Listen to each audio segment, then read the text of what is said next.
Hello and welcome to this video, and this video is going to be called Why We All Love Nuno Bettencourt. I love Nuno Bettencourt. Do you love Nuno Bettencourt? I'm sure there's many furious prog and jazz fans feverishly typing saying, I don't like Nuno Bettencourt, I think he's rubbish. Right, so of course, as I've had to explain recently, the titles of my videos, they're not truth statements, right? They're there often to pique your interest and get a little right smile. So why am I saying that? Why does everybody love Nuno Bettencourt? And why am I now going to explain to you why I think they do? But you've got to accept the proposition. What's the truth of this proposition? Right, Nuno Bettencourt is the guitarist of a band called Extreme. They were formed around about 30 years ago. They did some amazing albums in the early 90s, playing in a sort of post-hair metal style, post-Van Halen style, but they were really great. And they emerged, sort of set the world on fire. They had a #1 with the ballad More Than Words that went around the world, and then suddenly grunge hit, and they got sort of swept aside a little bit. 30 years later, they brought a new album out, and recently they released a video of the first single off that album called Rise. As soon as that came out, the whole world that I inhabit, and as I've been reminded recently, that is my subjective world. Prog fans, jazz fans, prog musicians, jazz musicians, rock musicians, all of them at least, the whole thing it all lit up on the internet, and everyone's going, have you checked out the new Extreme? Have you checked out the new Nuno Bettencourt song? And we all went over there. Now, I often approach these things because I am such an old boomer and everything's so passé and I can't be arsed with anything new. I only like old stuff. You know, I've been told this recently. I got no interest in listening to anything new. So I crawled over there and I clicked on it. And by the end of the track, I was sitting there, yes, I loved it. I absolutely loved it. And everybody else loved it, right? Even Rick Beato, even our YouTube Lord and Master, right? The king of music YouTubers, you know, King Rick loved it. And if he loves it, then there we have our objective standard of quality in music. Right, there it is. Rick came on astonished. He couldn't even play it. He could only play it slow. Of course, he got it all down, all the stuff that's going on. What am I talking about? I'm talking about the guitar solo. Nuno Bettencourt in this modern world with all these Instagram and YouTube guitarists, with people sitting there in their living rooms playing the most insane stuff for you. Playing like with three hands, you know, in reverse, going back in time and forth, you know, all these things that musicians can do nowadays, right? Nuno, who is nearly 60 years old, he doesn't look it. He still looks amazing. I can't get my head around it. I just love the bloke. I love him on every single level, right? I always have done. This is an admission here. I have loved Nuno Bettencourt for many years now, right? And I'm going to tell you all about that in a minute, right? But there he is, nearly 60 years old, a sort of relic of that hair metal period when Paul Gilbert and, you know, Greg Howe and Vinnie Moore and Tony McAlpine, when they ruled the world. A relic of that. He comes in, right? He comes in and he knocks out all these Instagram guitarists, he knocks out all the YouTube guitarists, and he sets the world alight. Well, my little world anyway. Right, so I'm going to explain what I think's happened here, and I think it's something pretty cool as well. Down below, if you don't know who I'm talking about or you haven't seen the video, will be a link to the video for Rise. Now, stop, don't go, just stop the video, open up another tab and go and watch that, and then come back, okay? Also, it's well worth checking out the interview that Rick Beato did with Nuno Bettencourt, which was so enlightening for me, but also actually had me laughing out loud.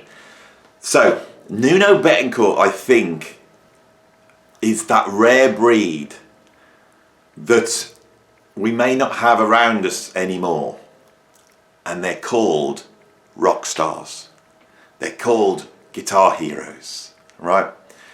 Nuno Bettencourt is an incredible guitar player, without doubt, right? On that interview, he really plays his technical abilities down. But He's an incredible guitar player. He's an innovative guitar player, and he has created his own sound on the guitar, without a doubt.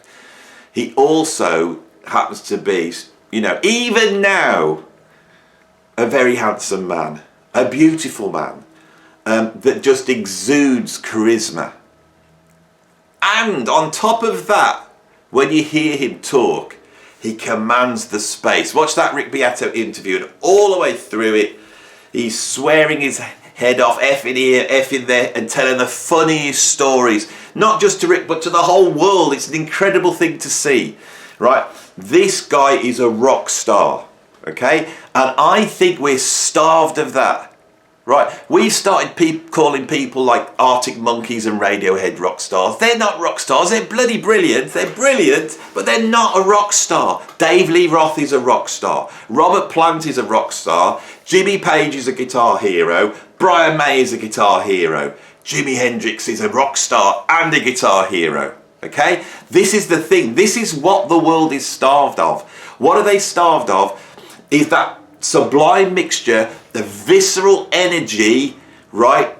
And ordered beauty. Okay? And to do that, it needs a context. Right? So, obviously, in a world where we are watching 1-minute videos of guitarists pulling off incredible technical feats on the guitar, which is wonderful, and we perceive that like, oh yeah, that's very clever, and everyone who plays the guitar has that slight sinking feeling of, oh god, I'm never going to be as good as that, but it's really amazing, that feeling, that demotivating feeling of watching someone sat in their living room on a chair staring feverishly at their neck as they play this guitar lick for the 177th time, and then have to try and cover up that look of victory when they finally pulled it off. Oh, got it now, thank God for that. That is what you're seeing, and that is what you're hearing, right?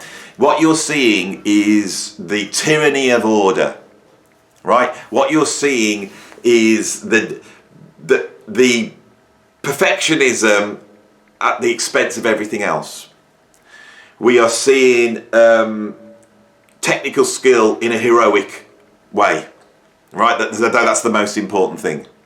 It's a bit like celebrating the tallest person or the smallest person, or the person with the fattest neck, right? That's interesting, you can celebrate it, but in terms of humanity, celebrating the fastest or the shortest or the widest is not the best way to celebrate humanity, okay?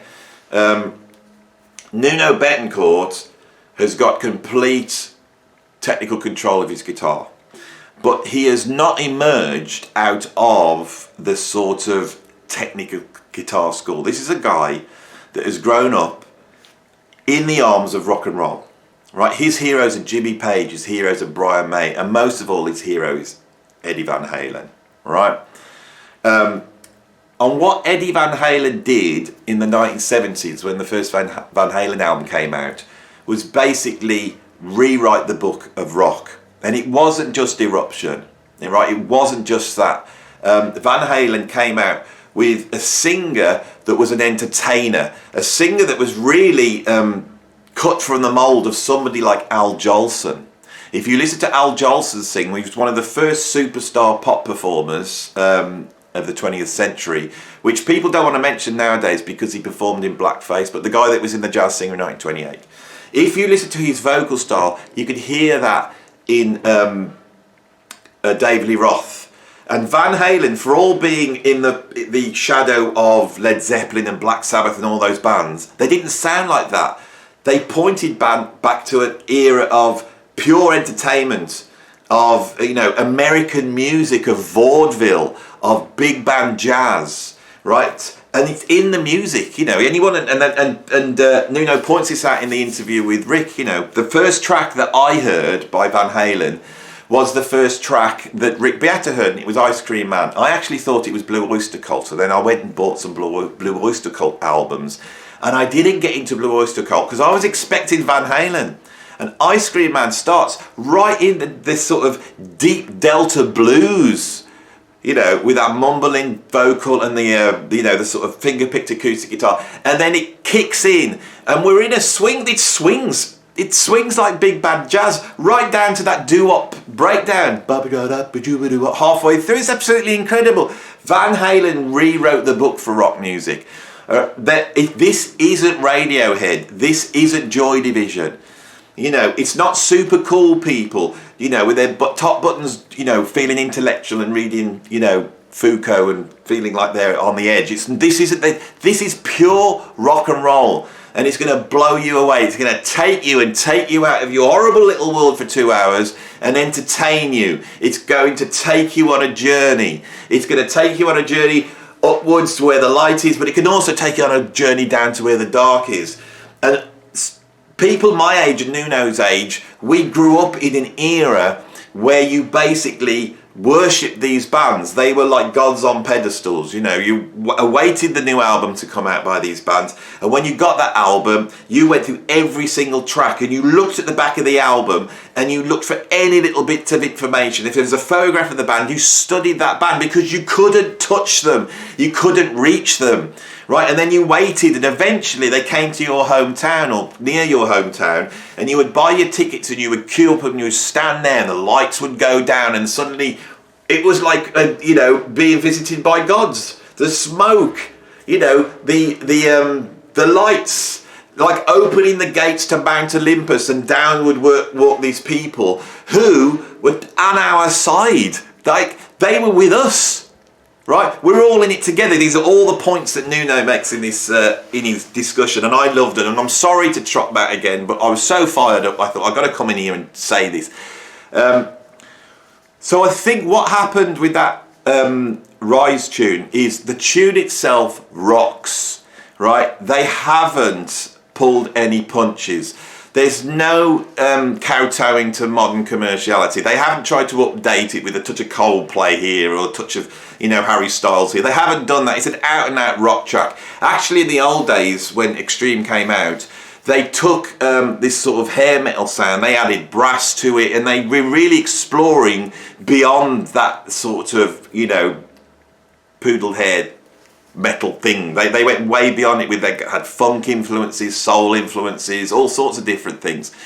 With this new album, wide as it is in its remit, they are hitting hard on the rock. There's some amazing riffs. Gary Cherone has done some of the most incredible rock vocals, right?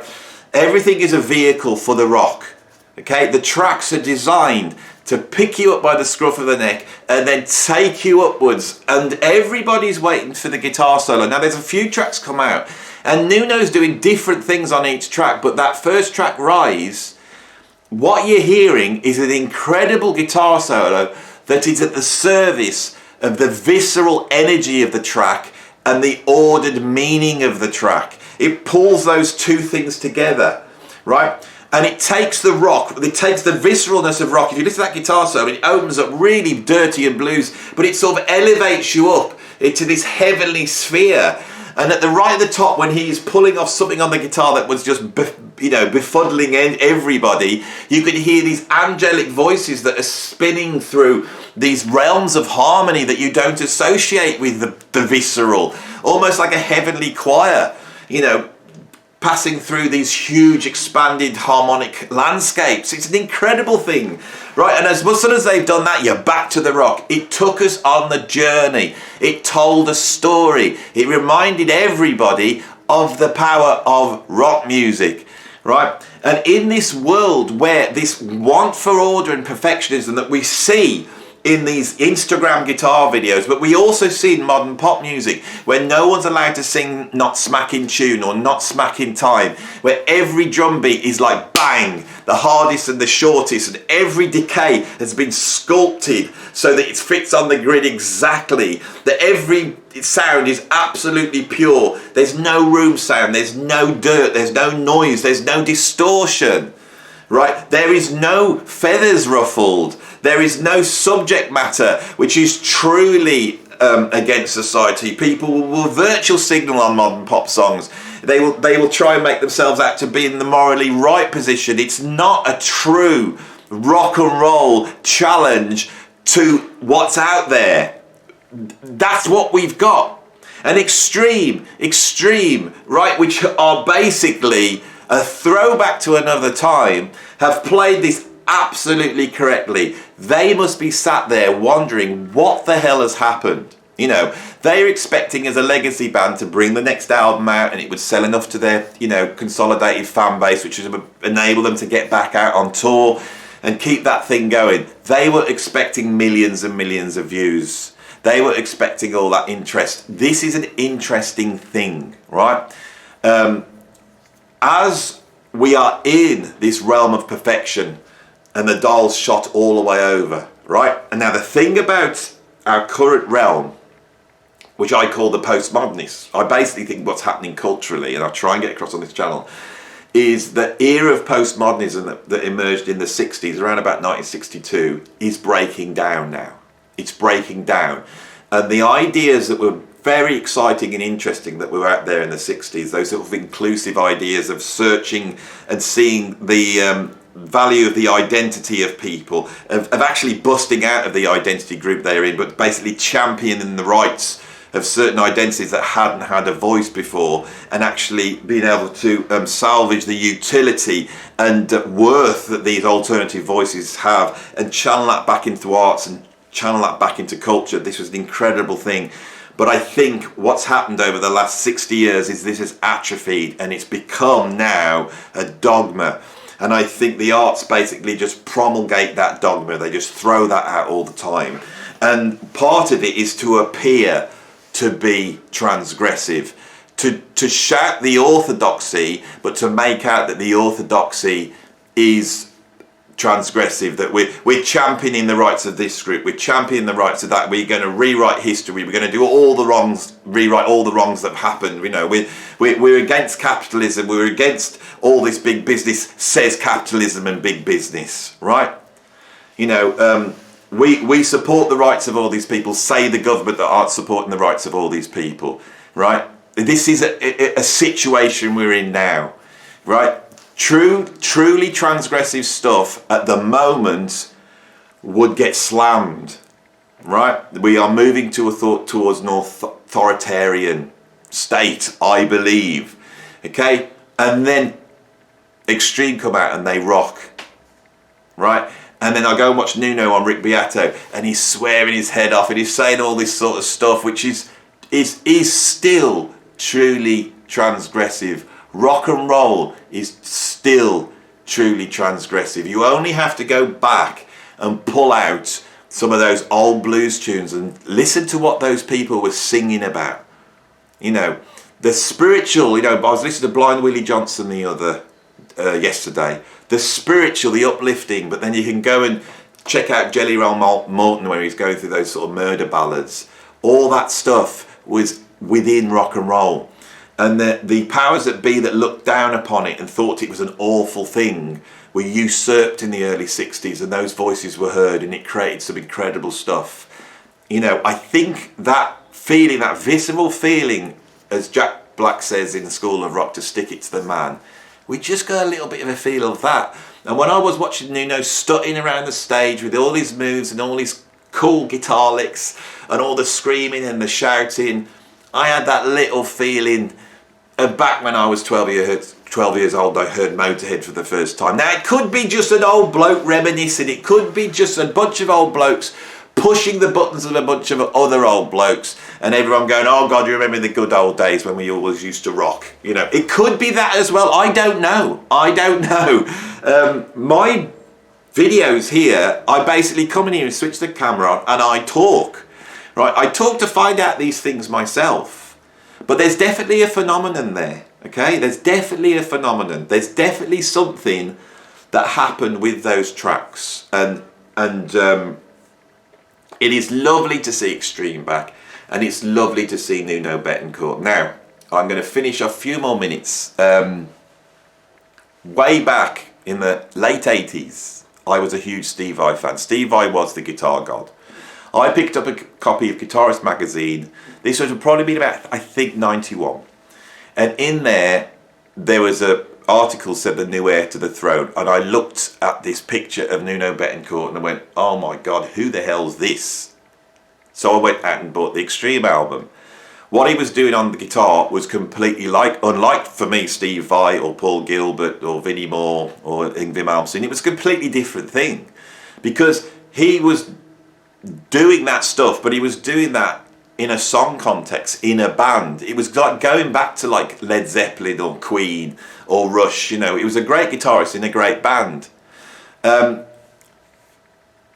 then found out Extreme were coming to my town. They were doing a gig in Wolverhampton. And I went round to my friend's house, and in that friend's house there was a load of girls, and as I walked in, on the wall was a poster of Nuno Bettencourt. These girls had a wall where they put up all their favourite men. I think they had Matt Dillon was up there, I think Johnny Depp might have been up there, and in that was Nuno Bettencourt. I went, hang on, that's that guitar player. And suddenly this world, my little male muso world that I existed in, that sort of anal retentive, this is what they now called incels. Back then they were, guitar music fans. This little world that I was in at that point, it had just cracked. And girls liked Nuno Bettencourt as well. They had got tickets to go and see the gig as well. What the hell was going on? It bust my world open. I didn't get it. I've got to be honest, I think Steve Vai knocked that door down a little bit as well. I can remember hearing girls liking Steve Vai when Passion and Warfare came out. What a strange world we live in, right? He still looks amazing, right? I'm sure there must be some work done there with Nuno. I mean, he's getting on, what's he, born 1966, so he's 58 this year. Right, he must be doing something right, mustn't he?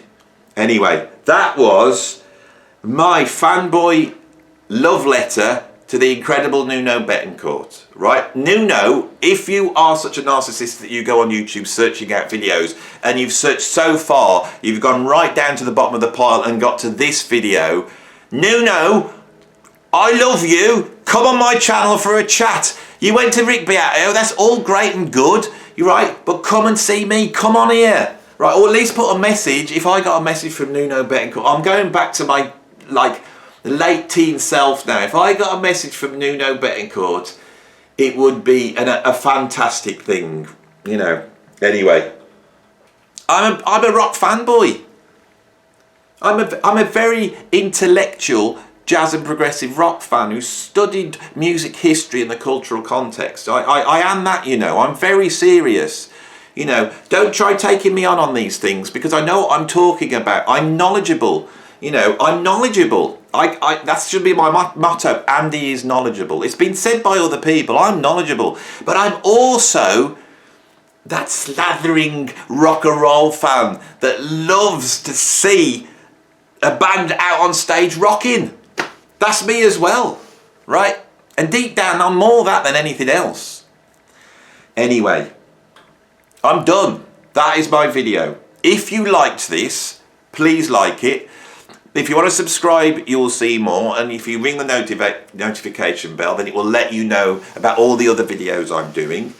If you really want to support me on Patreon, then please support me on Patreon, and the link is down below. Right, I'm going now. I'll see you on the next video.